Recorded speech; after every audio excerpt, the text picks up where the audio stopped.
The morning air was cold and sharp as Sergeant Marcus Thornfield stood at his post outside Kensington Palace. He had been a royal guard for 12 years, and in all that time, he had never once broken protocol. His posture was always perfect, his expression always neutral, his eyes always focused straight ahead. The tourists who gathered daily to take photos with the guards knew him as the statue-like figure in the red uniform who never flinched, never smiled, never acknowledged their presence. But on this particular Tuesday morning in October, something was different. Marcus felt a heaviness in his chest that he couldn't shake. His hands trembled slightly inside his white gloves, and he found himself blinking more than usual. The other guards noticed, but said nothing. They all had their difficult days. Princess Charlotte was 7 years old now. She had always been Marcus's favorite among the royal children. Not that he would ever admit it out loud, but there was something special about her. She was kind to the guards, always offering a small wave or a bright smile when she passed by. Unlike some members of the royal household who treated the guards as if they were furniture, Charlotte seemed to see them as real people. That morning, Charlotte was scheduled to leave for school at 8:15.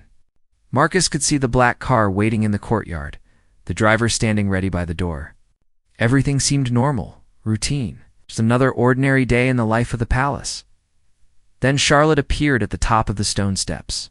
She was wearing her school uniform, a navy blue blazer, and a pleated skirt, her hair pulled back neatly with a ribbon. Her nanny walked beside her, one hand on Charlotte's shoulder. Guiding her down the steps with what seemed like unusual firmness, Marcus's trained eyes caught something immediately.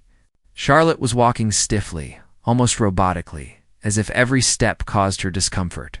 Her usual cheerful expression was replaced with something that looked like carefully controlled pain. But it was her arms that made Marcus's breath catch in his throat. Dark purple bruises covered both of her forearms, visible even from where Marcus stood 20 feet away. They weren't the small, random bruises that active children often got from playing. These were large, distinct marks that formed clear patterns. Finger-shaped bruises, grip marks. The kind that came from someone holding a child too tightly, straining them with force.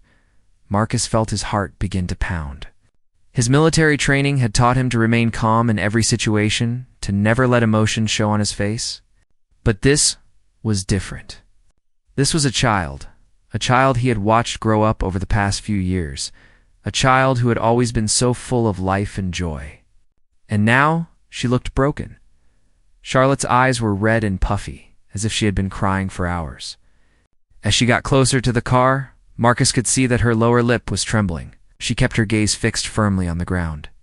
The nanny, a stern-looking woman named Mrs. Beatrice Aldrich, tightened her grip on Charlotte's shoulder, and Charlotte visibly winced. Every instinct in Marcus's body screamed at him to do something. To say something, to step forward and ask if the child was all right, but he couldn't. He was a royal guard. He had sworn an oath.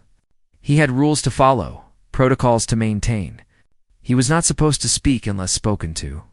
He was not supposed to interfere with royal family matters. He was not supposed to show emotion or react to anything he saw. But as Charlotte walked past him, just inches away, she lifted her head for the briefest moment.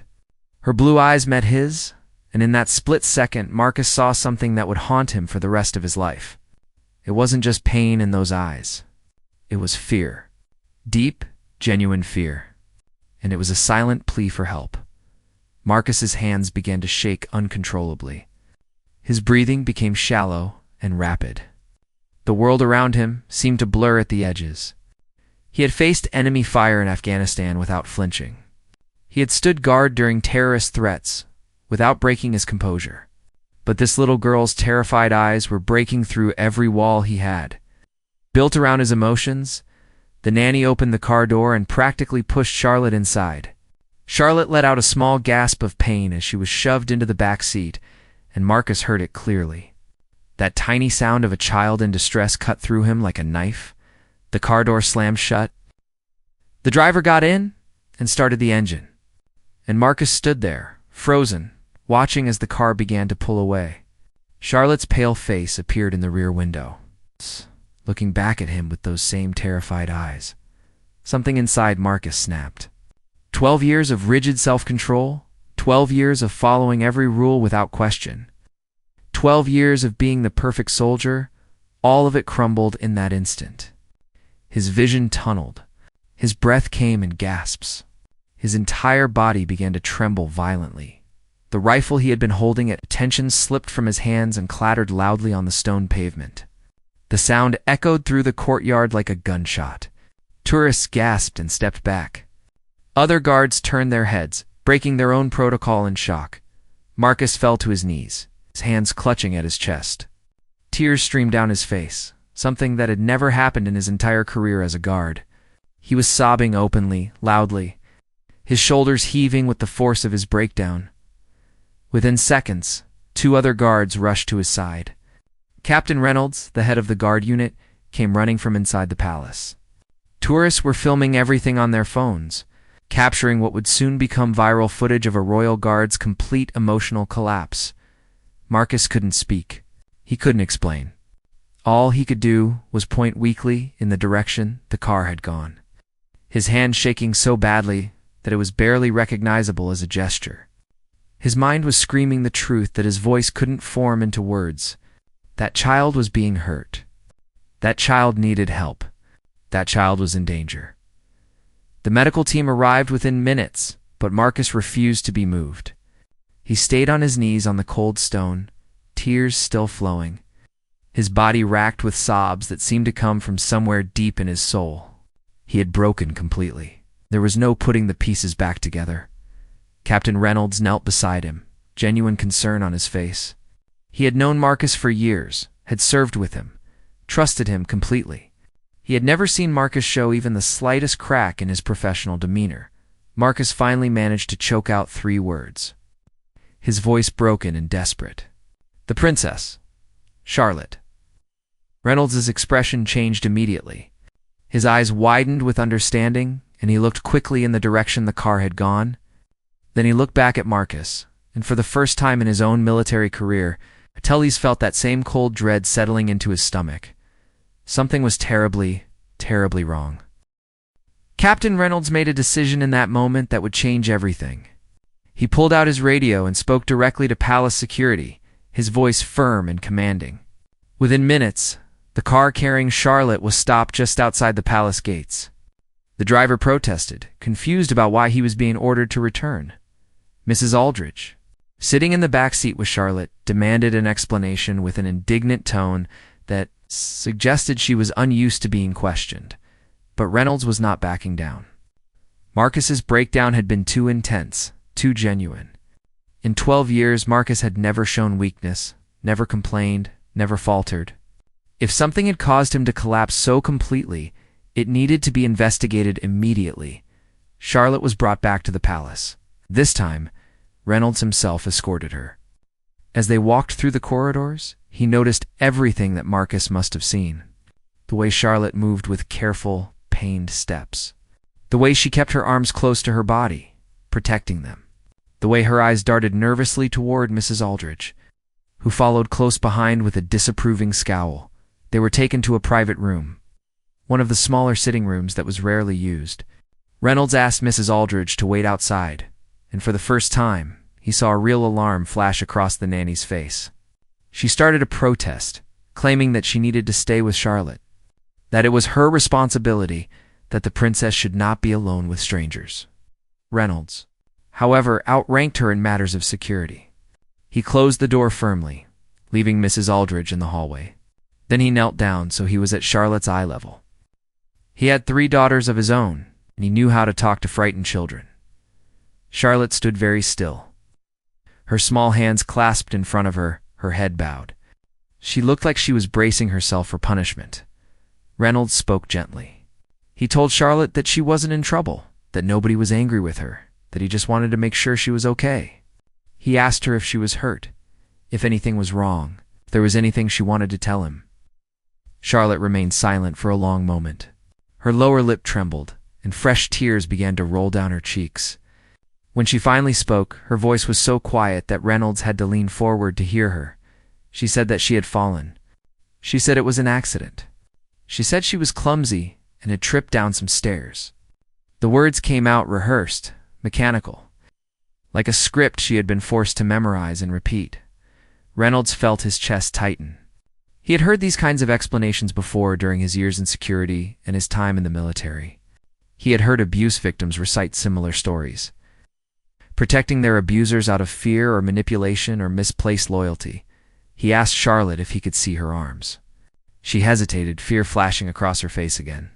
She glanced at the closed door, as if worried that Mrs. Aldridge might somehow hear or see through it. Then, slowly, painfully, she held out her arms. The bruises were even worse up close. Dark purple and blue marks covered both forearms in clear handprint patterns. 4 finger marks on one side, a thumb mark on the other. Someone had grabbed this child with brutal force, hard enough to leave marks that would take weeks to fade. Reynolds carefully examined the bruises without touching them, not wanting to cause Charlotte any more pain. These were not injuries from a fall. These were restraint marks, the kind left when someone held a struggling person with aggressive strength. And they were recent, probably from the day before, or even that morning. He asked Charlotte again, very gently, how she really got the bruises. His voice was kind but firm, letting her know that he wasn't going to accept the rehearsed lie. He told her that she was safe now, that she could tell him the truth, that nothing bad would happen to her if she was honest. Charlotte's composure finally shattered completely. She burst into tears, her small body shaking with sobs. And then, between gasps and hiccups, the truth came pouring out. Mrs. Aldridge had been hurting her for months. It had started small, a too tight grip here, a rough shake there, always accompanied by harsh words and threats. Charlotte had tried to be good, tried to follow every rule perfectly, but nothing she did was ever right. Mrs. Aldridge called her stupid, spoiled, ungrateful. She said Charlotte was a disappointment to her family, a burden, difficult child who needed to be controlled. The bruises on her arms had happened the previous evening. Charlotte had accidentally spilled juice on an expensive carpet. Mrs. Aldridge had grabbed her by the arms and shaken her violently, her fingers digging into Charlotte's skin with punishing force. She had dragged Charlotte to her room and locked her inside for hours. Refusing to let her have dinner or say goodnight to her parents, Charlotte had cried for most of the night, but quietly, afraid that making noise would make things worse. In the morning, Mrs. Aldridge had made her put on her school uniform and threatened her. If Charlotte told anyone about the bruises, Mrs. Aldridge said, she would tell Charlotte's parents that Charlotte had been lying and misbehaving. She said nobody would believe a child over a trusted adult. She said Charlotte would be sent away to boarding school where she would be even more alone and miserable. Reynolds listened to all of this with growing horror and rage. He kept his expression calm for Charlotte's sake, but inside he was furious. This woman had been systematically abusing a child in her care, using fear and manipulation to keep Charlotte silent. When Charlotte finished talking, she looked up at Reynolds with terrified eyes and asked him the question that broke his heart. She asked if he was going to tell her parents, and if they would be angry with her, and if she would have to go away now. Reynolds pulled Charlotte into a gentle hug, mindful of her bruised arms. He told her that none of this was her fault, that she had done nothing wrong. She was incredibly brave for telling the truth. He promised her that Mrs. Aldridge would never hurt her again, and that her parents would not be angry with her, but would want to make sure she was safe and protected. Charlotte clung to Reynolds and cried, the kind of deep, relieved crying that comes when a terrible burden is finally lifted. For months she had carried this secret, this fear, this pain all alone. And now, finally, someone believed her. Someone was going to help her. Reynolds called for the palace doctor immediately. He also contacted Charlotte's parents, who were attending separate engagements that morning. Within the hour, both of them came rushing back to the palace. Their usual composed public faces replaced with genuine parental panic. Mrs. Aldridge was still waiting in the hallway when palace security escorted her to a different room. She was demanding answers, insisting that this was all a misunderstanding, trying to maintain her authority. But her voice had an edge of panic now. She knew her carefully constructed facade was crumbling. The palace doctor examined Charlotte thoroughly and documented every injury. Besides the obvious bruises on her arms, there were older marks on her back and legs. faded yellow bruises in various stages of healing. There were small scars that suggested this had been going on for even longer than Charlotte had initially revealed. The doctor's report would become evidence. Proof that this was not an isolated incident, but a pattern of ongoing abuse. Charlotte's parents were devastated. They had trusted Mrs. Aldridge completely, had relied on her for years, had never suspected that their daughter was suffering. Charlotte had always been quiet and well-behaved, and they had assumed she was simply adjusting well to her routines and responsibilities. They had never imagined that her good behavior was actually the result of fear and control. Outside, Arcusus was finally being helped to his feet. He was still shaking, still crying. But now the tears were mixed with something else. Relief. The kind of relief that comes from knowing you did the right thing. Even if it cost you everything. He had broken protocol. He had abandoned his post. He had created a public spectacle that would be discussed and analyzed for years to come. His career as a royal guard was almost certainly over, but he had saved Charlotte. His breakdown had triggered the investigation that exposed the truth. And that, Marcus knew, was worth any price. The investigation that followed was swift and thorough. Palace security worked with local police to interview everyone who had regular contact with Charlotte. Her teachers at school were questioned, household staff were brought in for statements, and even other members of the royal family were asked what they had observed over the past. A disturbing picture emerged from these interviews. Several staff members admitted they had noticed Mrs. Aldridge being harsh with Charlotte, but they had assumed it was simply strict discipline. One housemaid recalled hearing Charlotte crying in her room on multiple occasions, but had been told by Mrs. Aldridge not to disturb them. The maid had felt uncomfortable but hadn't known what to do.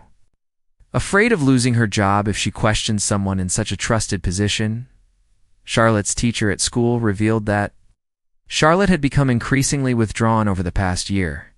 She used to be eager to participate in class and play with friends, but recently she had become quiet and anxious. The teacher had sent home a note expressing concern about Charlotte's behavior change, but Mrs. Aldridge had responded that everything was fine at home, that Charlotte was simply going through a shy phase. Even Charlotte's siblings had noticed something was wrong, though they were too young to fully understand what they were seeing. They told investigators that Charlotte didn't laugh as much anymore, that she seemed scared when Mrs. Aldridge was around, that she always tried to be perfect and never made mistakes. When Mrs. Aldridge was formally questioned, she initially maintained her innocence. She claimed the bruises were from Charlotte's own clumsiness, that the child was dramatic and prone to exaggeration. She was simply trying to instill proper discipline and manners in a young princess. She presented herself as the victim, dedicated employee being falsely accused by an ungrateful child. But as the evidence mounted, her story began to fall apart. The medical report clearly showed that the injuries were consistent with physical abuse, not accidental falls. Staff testimony painted a picture of someone who had gradually become more controlling and aggressive with Charlotte over time. And most damning of all, when investigators searched Mrs. Aldridge's private quarters in the palace, they found a journal. The journal contained entries that were chilling to read. Mrs. Aldridge documented her increasing frustration with Charlotte, describing the child in cruel terms and detailing punishments she had administered. She wrote about grabbing Charlotte's arms to make her listen, about shaking her to snap her out of crying fits, about using isolation and fear to teach her proper behavior. The journal revealed a woman who had convinced herself that her abuse was actually proper discipline, that she was doing Charlotte and the family a favor by being so strict. The entries became darker as time went on. Mrs. Aldridge wrote about her resentment of the royal family's wealth and privilege, her belief that Charlotte was being spoiled and needed to be toughened up, her anger when Charlotte showed any sign of weakness or emotion. It was clear that what had started as overly strict discipline had escalated into genuine abuse. Fueled by Mrs. Aldridge's personal issues and unchecked power over a vulnerable child, Mrs. Aldridge was arrested and charged with child abuse. The case would eventually go to court, though much of it would be handled privately to protect Charlotte's identity and privacy. But the damage was done, both to Charlotte and to the palace's reputation for protecting the young royals. Meanwhile, Marcus faced his own reckoning. He was called before a review board to explain his actions. Breaking protocol in such a dramatic and public way was unprecedented, and there were those who argued he should be dismissed from service immediately. His breakdown had been captured on dozens of phones and had spread across social media within hours. The video showed a royal guard, meant to be a symbol of unwavering discipline and control, sobbing on his knees in front of tourists and cameras, but there were others who saw his actions differently. Captain Reynolds testified on Marcus's behalf, explaining that Marcus's breakdown had directly led to uncovering Charlotte's abuse. He argued that Marcus had demonstrated incredible awareness and humanity, that his emotional response showed a man with strong moral character, who couldn't stand by while a child suffered. Charlotte's parents also intervened in Marcus's case. They were deeply grateful that his actions had exposed what was happening to their daughter. They stated publicly that Marcus should be commended, not punished. For caring enough about Charlotte's welfare to risk his career, the review board deliberated for several days. In the end, they reached a decision that surprised many. Marcus would not be dismissed, but he would be reassigned. He could no longer serve as a ceremonial guard, as his face was too recognizable now, and his emotional breakdown too well documented. Instead, he would be moved to a position in palace security, working behind the scenes to help develop better protocols for identifying and reporting concerns about the welfare of royal family members. It was a compromise that acknowledged both the breach of protocol and the righteousness of Marcus's instincts. He had broken the rules, but in doing so, it saved a child from ongoing abuse. Charlotte herself faced a long road to recovery. She began working with a child psychologist who specialized in trauma and abuse. The sessions were difficult at first. Charlotte had been conditioned to hide her feelings, to present a perfect facade, to never complain or show weakness. Learning to express her emotions honestly and trust adults again would take time. Her parents made significant changes to their household management. They implemented new policies requiring regular check-ins with staff members who worked closely with the children, created channels for anonymous reporting of concerns, and made themselves more directly available to their children despite their busy schedules. They also carefully vetted Charlotte's new nanny, choosing someone with impeccable references and a warm, gentle approach to childcare. The bruises on Charlotte's arms faded slowly over the following weeks. The physical evidence of her suffering disappeared, but the emotional scars remained. She had nightmares about Mrs. Aldridge coming back. She flinched when people moved too quickly near her. She apologized constantly for minor mistakes, still conditioned to expect punishment. But there were good moments too. Charlotte slowly began to smile again, the genuine bright smile that Marcus had remembered from when she was younger. She started to play more freely with her siblings, no longer worried about making too much noise or creating any mess. She began to trust that expressing her feelings wouldn't lead to punishment. 3 months after the incident, Farrah asked her parents if she could do something. She wanted to thank Marcus personally for what he had done. Her parents arranged for a private meeting. Understanding that their daughter needed this closure, Marcus was nervous when he arrived at the palace that day. He was no longer wearing his ceremonial uniform, but instead dressed in the plain clothes of his security position. He wasn't sure what to expect or what Charlotte would want to say to him. Charlotte entered the room holding her mother's hand, but she walked over to Marcus on her own. She looked healthier now, her eyes bright and clear, her posture no longer stiff with pain or fear. She was wearing a casual dress, and Marcus could see that the bruises on her arms were completely gone. She spoke to him in a clear, confident voice that sounded so different from the terrified whisper he had heard months ago. She thanked him for noticing when she was hurt. She thanked him for caring enough to do something even though it was difficult. She told him that because of him, she felt safe again, that she wasn't scared anymore, that she was happy. Then Charlotte did something that completely undid Marcus's composure once again. She stepped forward and hugged him, wrapping her small arms around his waist and holding on tight. Marcus carefully hugged her back, tears streaming down his face for the second time in his career. Charlotte stepped back and looked up at him, with those same blue eyes that had pleaded for help that terrible morning, but this time there was no fear in them, only gratitude and trust and hope for the future. The trial of Mrs. Beatrice Aldridge took place 8 months after her arrest. Despite attempts to keep it private, news of the case had leaked to the press, creating a media sensation. Reporters camped outside the courthouse, and public opinion was fierce and divided. Some people couldn't believe that someone in such a trusted position could abuse a child so systematically. Others weren't surprised at all, pointing to the case as evidence of how power and privilege could allow abuse to continue unchecked. Charlotte did not have to testify in person, thankfully. The judge ruled that her recorded statement and the medical evidence were sufficient, sparing her the trauma of facing her abuser in court. But her words, played back in the courtroom, were powerful and heartbreaking. Even the most hardened court officials found themselves moved to tears as they listened to a 7-year-old girl describe months of fear, pain, and isolation. The prosecution presented a devastating case. The medical records showed clear patterns of abuse stretching back over a year. The journal entries revealed Mrs. Aldridge's state of mind and her deliberate actions. Staff testimony established that she had isolated Charlotte from potential help and had systematically intimidated the child into silence. Expert witnesses explained the psychological impact of this kind of sustained abuse on a young child.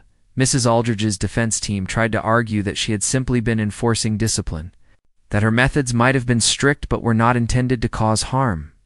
They attempted to portray her as a dedicated professional who had devoted years to royal service and had been overwhelmed by the pressures of the position. They suggested that Charlotte had misunderstood or exaggerated what had happened, but the evidence was too overwhelming.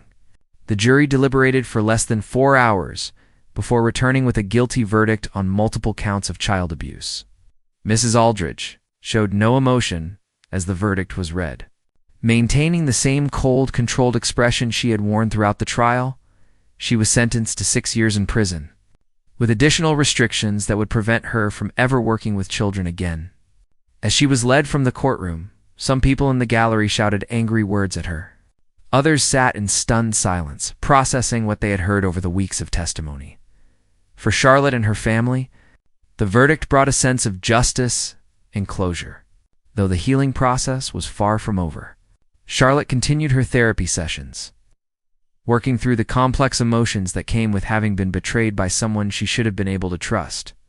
Her therapist used art and play to help Charlotte process her experiences, creating a safe space where she could express feelings she had been forced to suppress for so long. There were setbacks along the way. Charlotte developed anxiety about starting at a new school, worried that teachers or staff might hurt her like Mrs. Aldridge had. She had trouble sleeping sometimes, waking from nightmares about being locked in her room or grabbed by rough hands. She struggled with perfectionism, still carrying the internalized message that she needed to be flawless to avoid punishment. But there were victories too. Charlotte gradually learned to set boundaries and speak up when something made her uncomfortable. She discovered that expressing negative emotions didn't lead to punishment, but to support and understanding.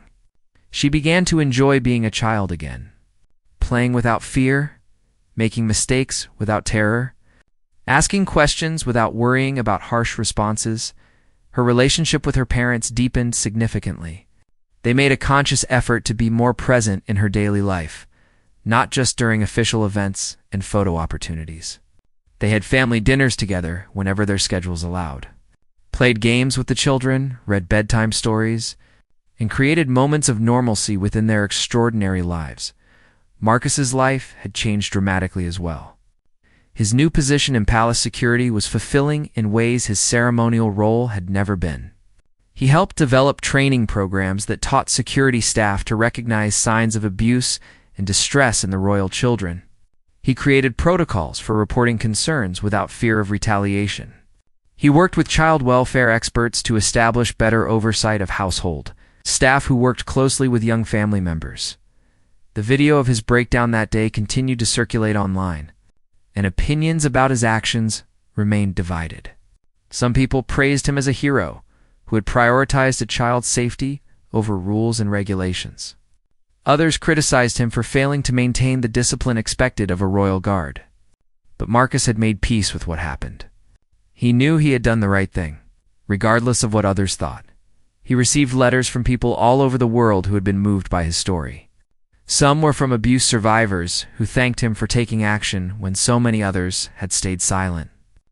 Others were from parents who said his example had inspired them to pay closer attention to their own children's caregivers. A few were from fellow security professionals who admitted they had witnessed concerning situations but hadn't known how to respond. 1 year after the incident, the palace made an official announcement. They were implementing comprehensive new policies to protect the welfare of royal children and all young people who spent time on palace grounds. These policies included mandatory training for all staff on recognizing and reporting abuse, regular independent welfare checks, and clear channels for children to report concerns confidentially. Marcus was recognized publicly for his role in prompting these reforms. Though he insisted he was simply doing what any decent person would do, Captain Reynolds was also commended for taking Marcus's breakdown seriously and acting immediately to investigate. Charlotte was now 8 years old, attending school regularly and showing remarkable resilience. She had friends who knew nothing about what she had endured, who simply saw her as a bright, kind girl who loved art and animals. She had decided she wanted to become a veterinarian when she grew up, or maybe an artist, or possibly both. The future that had once seemed so frightening now felt full of possibilities. She still saw Marcus occasionally. When he was working at the palace, their relationship had evolved into something special, a bond forged through shared trauma and recovery. Marcus had become a symbol to Charlotte of the fact that there were good adults in the world, people who would protect children even at great personal cost. On the first anniversary of that terrible morning, Charlotte painted a picture for Marcus.